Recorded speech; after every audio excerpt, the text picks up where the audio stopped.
After you study this module, you will be able to first know the concept of group dynamics, second know the history of the concept, third understand the core values, fourth know about designing and managing groups, fifth understand inter and intra-group dynamics, and sixth know about team development.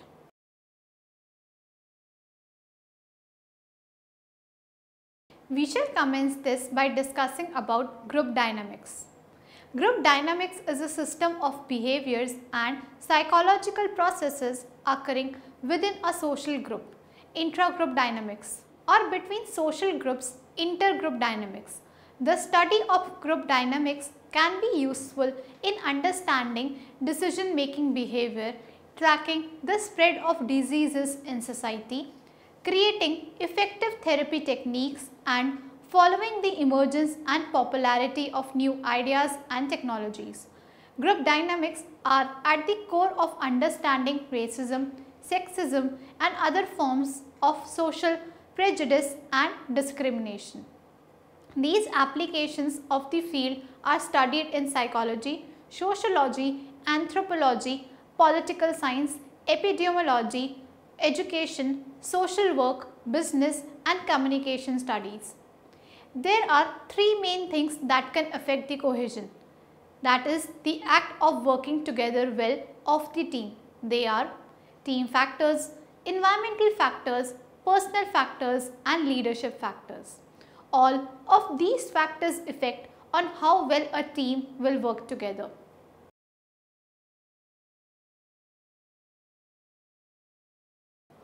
Now we shall know about the history of group dynamics. The history of group dynamics or group processes has a consistent underlying premise: the whole is greater than the sum of its parts. A social group is an entity which has qualities that cannot be understood just by studying the individuals that make up the group. In 1924, Gestalt psychologist Wertheimer identified this fact, stating there are entities where the behavior of the whole cannot be derived from its individual elements nor from the way these elements fit together. Rather, the opposite is true. The properties of any of the parts are determined by the intrinsic structural laws of the whole. As a field of study, group dynamics has roots in both psychology and sociology. Wilhelm Wundt, credited as the founder of experimental psychology, had a particular interest in the psychology of communities, which he believed possessed phenomena, human language, customs, and religion that could not be described through a study of the individual. On the sociological side, Emily Durkheim, 1958-1917, who was influenced by Wundt, also recognized collective phenomena such as public knowledge. Other key theorists include Gustav Le Bon, 1941-1931, who believed that crowds possessed a rational unconscious with primitive, aggressive, and antisocial instincts, and William McDougall, psychologist, who believed in a group mind, which had a distinct existence born from the interaction of individuals. Ultimately, it was social psychologist Kurt Lewin, 1890-1947, who coined the term group dynamics to describe the positive and negative forces within groups of people. In 1945, he established the Group Dynamics Research Center at the Massachusetts Institute of Technology, the first institute devoted explicitly to the study of group dynamics. Throughout his career, Lewin was focused on how the study of group dynamics could be applied to real-world social issues. An increasing amount of research has applied evolutionary psychology principles to group dynamics. Humans are argued to have evolved in an increasingly complicated social environment and to have many adaptations concerned with group dynamics.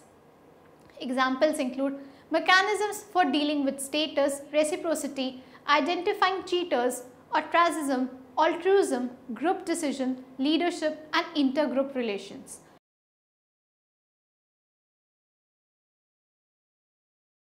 Now moving on to designing and managing groups.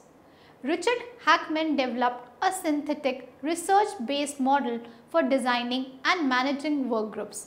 Hackman suggested that groups are successful when they satisfy internal and external clients, develop capabilities to perform in the future, and when members find meaning and satisfaction in the group. Hackman proposed 5 conditions that increase the chance that groups will be successful. These include: first, being a real team, which results from having a shared task, clear boundaries which clarify who is inside or outside of the group, and stability in group membership. Second, compelling direction, which results from a clear, challenging and consequential goal. Third, enabling structure, which results from having tasks which have variety, a group size that is not too large, talented group members who have at least moderate social skill and strong norms that specify appropriate behavior. Fourth, supportive context that occurs in groups nested in larger groups, example companies. In companies, supportive context involves A. Reward systems that reward performance and cooperation. For example, group-based rewards linked to group performance. B. An educational system that develops member skills. C. An information and material system that provides the needed information and raw materials, for example, computers. Fifth, expert coaching, which occurs on the rare occasions when group members feel they need help with tasks or interpersonal issues. Hackman emphasizes that many team leaders are overbearing and undermine group effectiveness.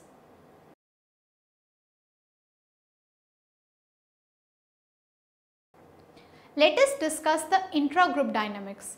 Intragroup dynamics, also referred to as in group, within group or commonly just group dynamics, are the underlying processes that give rise to a set of norms, roles, relations and common goals that characterize a particular social group. Examples of group include religious, political, military and environmental groups, sport teams, work groups and therapy groups. Amongst the members of a group, there is a state of interdependence through which the behaviors, attitudes, opinions and experiences of each member are collectively influenced by the other group members. In many fields of research, there is an interest in understanding how group dynamics influence individual behavior, attitudes and opinions. The dynamics of a particular group depend on how one defines the boundaries of the group. Often, there are distinct subgroups within a more broadly defined group. For example, one could define US residents, Americans as a group, but could also define a more specific set of US residents, for example, Americans in the South. For each of these groups, there are distinct dynamics that can be discussed. Notably, on this very broad level, the study of group dynamics is similar to the study of culture. For example, there are group dynamics in the US South that sustain a culture of honor, which is associated with norms of toughness, honor-related violence and self-defense.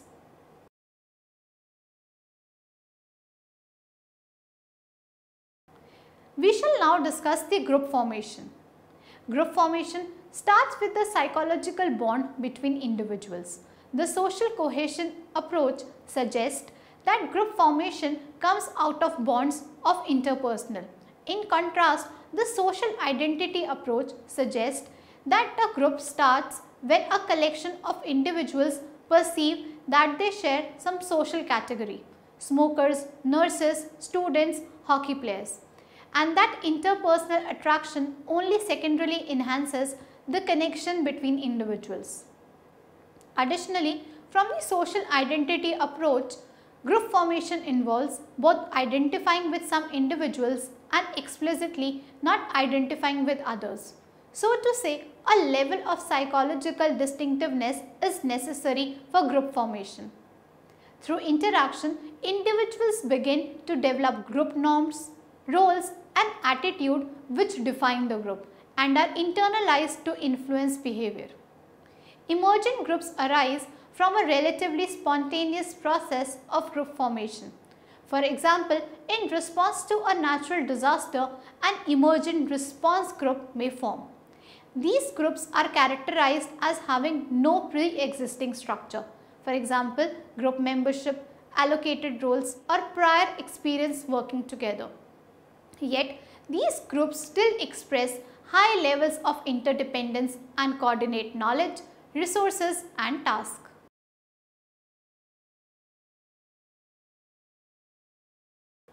Let us now discuss the intergroup dynamics. Intergroup dynamics refers to the behavioral and psychological relationship between two or more groups.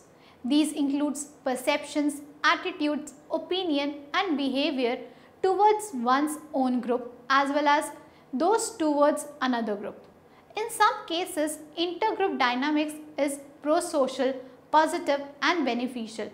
For example, when multiple research teams work together to accomplish a task or goal. In other cases, intergroup dynamics can create conflict. For example, Fisher and Foley found initially positive dynamics between a clinical institution and its external authorities dramatically changed to a hot and intractable conflict when authorities interfered with its embedded clinical model. Similarly, underlying the 1999 Columbine High School shooting in Littleton, Colorado, United States, intergroup dynamics played a significant role in Eric Harris and Dylan Kelly-Bolt's decision to kill a teacher and 14 students, including themselves.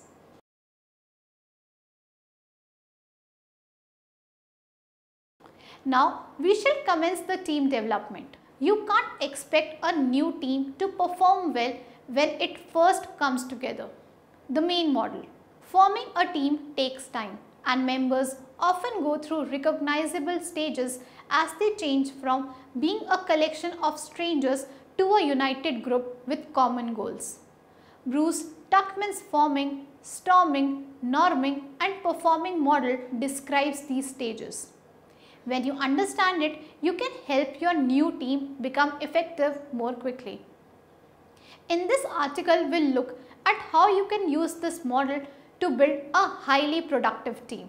About the model. Psychologist Bruce Tuckman first came up with the memorable phrase forming, storming, norming and performing in his 1965 article Developmental Sequence in Small Groups. He used it to describe the path that most team follows on their way to high performance. Later, he added a fifth stage, adjoining, which is sometimes known as mourning. Let's look at each stage in more detail. Forming. In this stage, most team members are positive and polite. Some are anxious as they haven't fully understood what work the team will do. Others are simply excited about the task ahead. As leader, you play a dominant role at this stage because team members' roles and responsibilities aren't clear. These stages can last for some time as people start to work together and they make an effort to get to know their new colleagues. Next, storming. Next, the team moves into the storming phase where people start to push against the boundaries established in the forming stage. This is the stage where many teams fail. Storming often starts where there is a conflict between team members' natural working styles. People may work in different ways for all sorts of reasons, but if differing working styles cause unforeseen problems, they may become frustrated.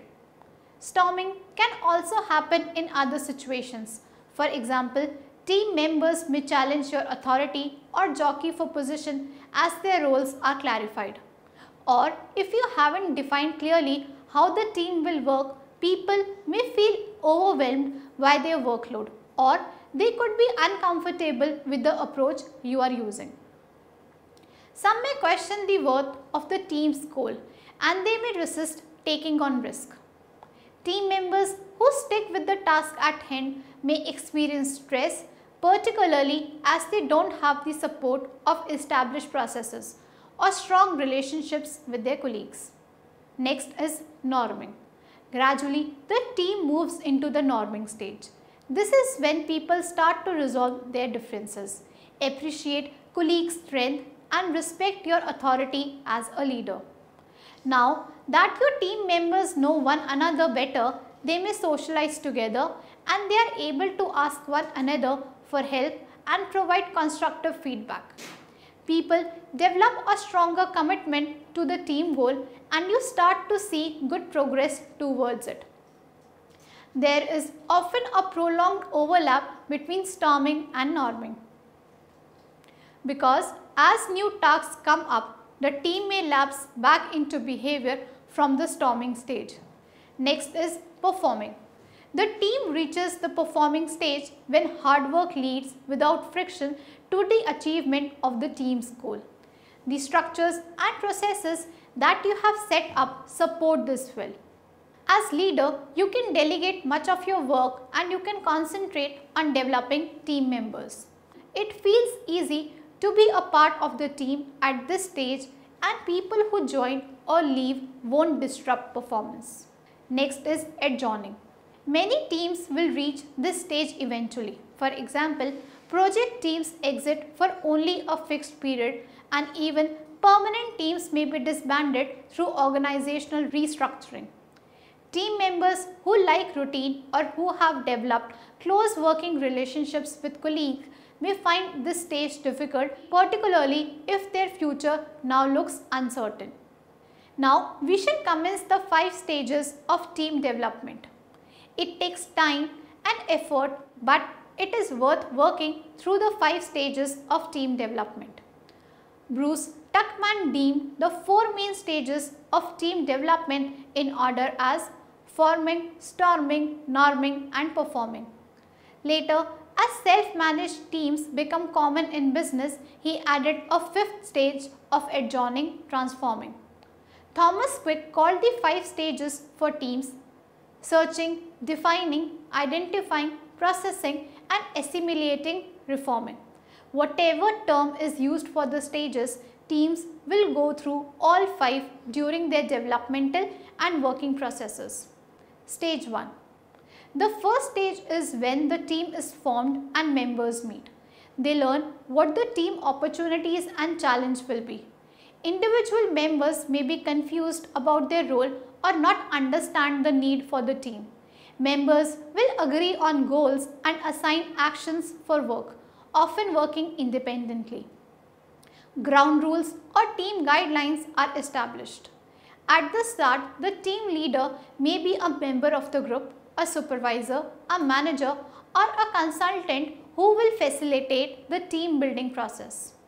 Leadership will help the team to define their processes. At this stage, the leader needs to be directive and understand the requirements for team training to move through each stage. Stage 2. During the second stage, individual expression of idea occurs and there is open conflict between members. Members tend to focus on details rather than the issues and compete for influence. Low trust among team members is an evident indicator of this stage. The team needs to select their desired leadership style and decision methodology. The team leader can help by stressing tolerance and patience between members. The leader should guide the team process towards clear goals, defined roles, acceptable team behavior and a mutual feedback process for team communication. Stage 3. In the third stage, the team develops work habits that support group rules and values. They use established tools and methods, exhibit good behaviors, mutual trust, motivation and open communication increase. Positive teamwork and group focus are apparent. The team relationships grow and individual characteristics are understood and appropriately utilized. The team leader continues to encourage participation and professionalism among the team members. Stage 4. The fourth stage shows high levels of loyalty, participation, motivation and group decision making. Knowledge sharing, cross-training and interdependence increases. Team is self-directing in development of plans and strategy to meet their goals and carry out work. Personal growth and sharing is encouraged throughout membership. The leader becomes a facilitator, aiding the team in communication processes and helping if they revert to a prior stage. Stage 5. For project teams, temporary committee or task forces coming to an end, there will be a finalizing stage as they celebrate and recognize group achievement. Then some mourning over the dissolving of the team relationship and begin planning for the change in individual work requirements. During this stage, leadership needs to emphasize organization gratitude and both team and individual recognition. For continuous work teams, there may be a higher performance level as they develop and transform as individuals and reform into revised teams. It is important to note that continuous work teams may revert to prior stages when new people are added to the team.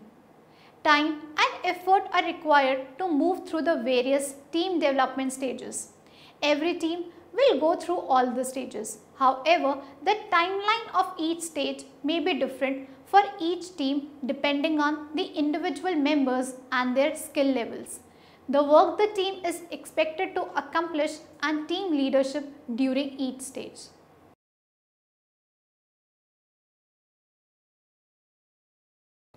Let us now summarize what we have learned in this module. Group dynamics is a system of behaviors and psychological processes occurring within a social group.